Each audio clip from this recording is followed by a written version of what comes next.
anti-racism training to teachers nationwide and has conducted trainings with physicians and medical industry professionals, journalists, corporate, government, entertainment, military, and law enforcement officials.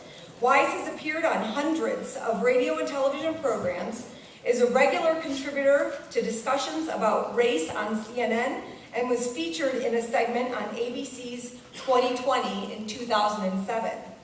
After the presentation, there will be a brief question and answer session, and then a book signing in the theater lobby. In addition, there's further information regarding the topics discussed today in the theater lobby as well. It is my privilege and honor to welcome Mr. Tim Wise to Cuyahoga Community College.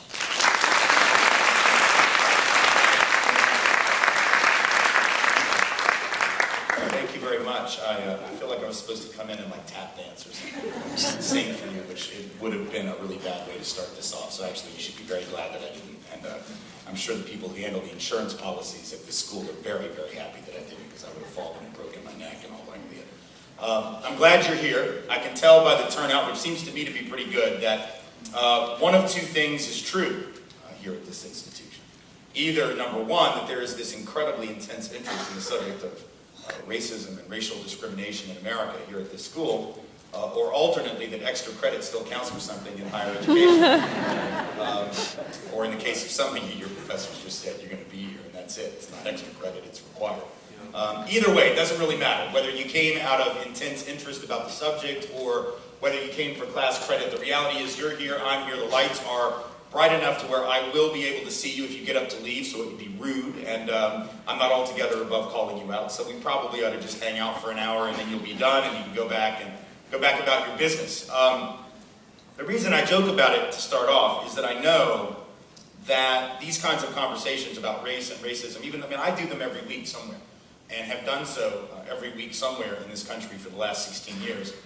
And for 21 years that I've been doing in some capacity anti-racism work. So this conversation isn't really all that difficult for me, it's what I do. But I know that for most folks, to talk about or to hear someone discuss and then to engage during the Q&A with someone around the topic of race, racism, discrimination, racial inequity in the United States is not always an easy thing. And it's difficult for different reasons for different folks. On the one hand, folks of color really don't want to have this conversation, particularly in front of white folks, to be real honest. And the reasons are pretty simple. They know that there's a very good likelihood that when they engage this conversation with those of us who are white, there's a chance that we're going to minimize their concerns, that we're going to ignore their lived experience, that we're going to accuse them of exaggerating the problem and essentially shut down. So they just oftentimes rather not even try to engage this issue with us. And then for those of us who are white, we have a different fear. We don't want to talk about race around people of color because we're afraid that we're going to say the wrong thing. Oh my God, we're going to say the wrong thing and they're going to think we're racist, and so we're just going to shut down. Now what's really interesting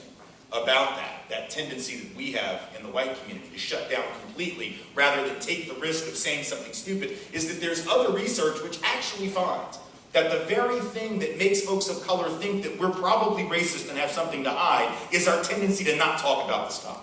Right? So the more that we shut down, the more that we're like, oh, can't talk about that. Folks of color are looking at that going, see, I know why you don't want to talk about this, right? You got a secret, you just don't want me to know. So what's the irony? We shut down out of fear that we're going to say something stupid and be thought of as racist, and that's the very thing that leads people of color to wonder whether we might be, right? So what does that tell us? It tells us we would be a hell of a lot better off to just take the risk and have the conversation rather than to run from it and then end up confirming all the suspicions we have about each other anyway. That's the first lesson of racial dialogue, and it's one we really haven't learned very much. But sadly, at the very moment that we need to be having this conversation, maybe more than ever in our country's history, we're actually shutting down more around it than ever before. The reason I say it's such an important moment for us to have this conversation, however uncomfortable it may be, is simply this. By the year 2030, and this may sound like a long way off, but it is less than 20 years, and I will assure you now, having been out of college for 21, and it seems like it took about 4 months, that 20 years is not a very long time, or in this case 19 years, not a very long time at all. By 2030, half of this nation's population are going to be folks of color, half are going to be white. That is a fact. It doesn't matter whether you like it, I don't much care.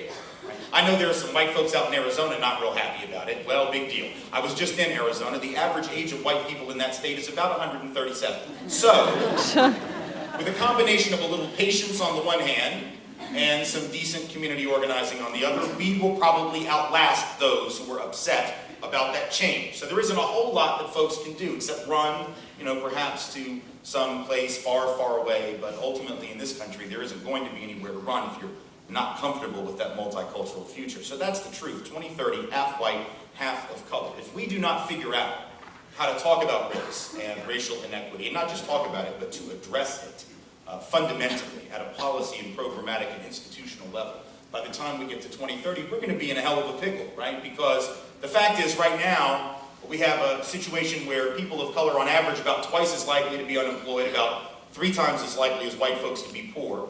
They have between 1/10 and 1/20th, depending on the year that you look at, the net worth of the average white family, right? Have about 8 or 9 years less life expectancy than white folks on average, double the rate of infant mortality, double the rate of low birth weight children born to moms, as is the case for moms in the white community. How in the world are we going to remain a productive and healthy society for anyone, including white people, frankly, in 2030 if we have that level of division, that level of disparity, where half of the population is that much worse off than the other half? That is not a recipe for a sustainable world or a sustainable country. It is a recipe for social, economic, and political catastrophe. So we best figure out how to discuss this and how to address it, no matter how difficult. Sadly, we are being warned or told that we really don't need to talk about this anymore. Right? That's sort of the weird thing. All this stuff happening, all this change happening, and we're being told at that very moment, oh, we don't have to talk about it anymore. Because, the conversation about race, I hear it all the time. That conversation, Tim, that's fine, but that's like so 2007.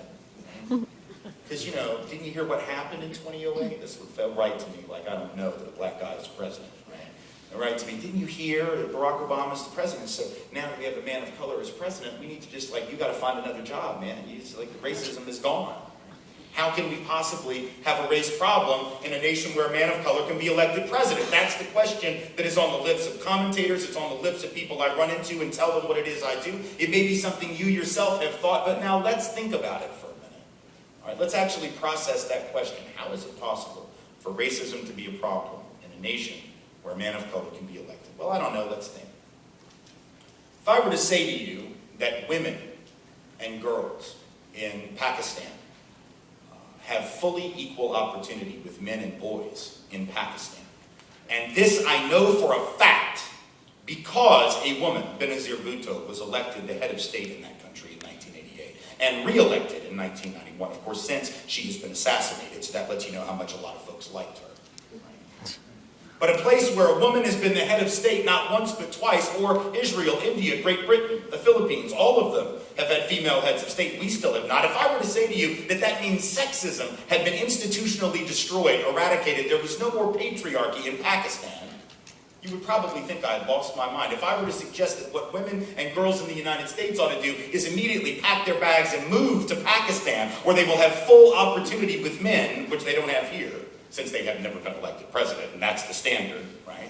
You would probably think that I had lost my mind, and with good reason. The success of an individual from a historically and otherwise marginalized group says very little about the experience of other persons from the same group, whether we're talking about women as women, whether we're talking about folks of color as folks of color, right? It's not that it's meaningless, it's not that it says nothing, but it certainly doesn't tell us all that we need to know about a larger society's institutional reality. But yet that's what we're being told. It makes no more sense here with regard to race than it would make in those countries that have had female premiers or female presidents or female prime ministers if we were to make the argument about sexism in those places. We're being told, on the other hand, we have to leave this issue in the past. People will sometimes grudgingly acknowledge that racism has been a problem in our history. Sure, if you've studied history for even 5 minutes, you know that.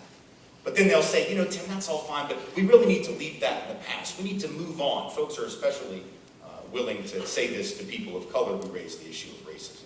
People on the right in particular who will say to black and brown folk, when are you going to move on? You can't just stay in the past all the time. You can't dwell in the past. You have to move into the future. This is very interesting coming from people who have chosen as their political symbol the Tea Party, which is a pretty old-ass reference. For people who go to rallies in Revolutionary War costumes, powdered wigs, carrying muskets, to lecture anyone about the need to come into the present is precious. They're still stuck in 1775, for God's sake. At least some of us have come into the 21st century, however grudgingly we may have done it.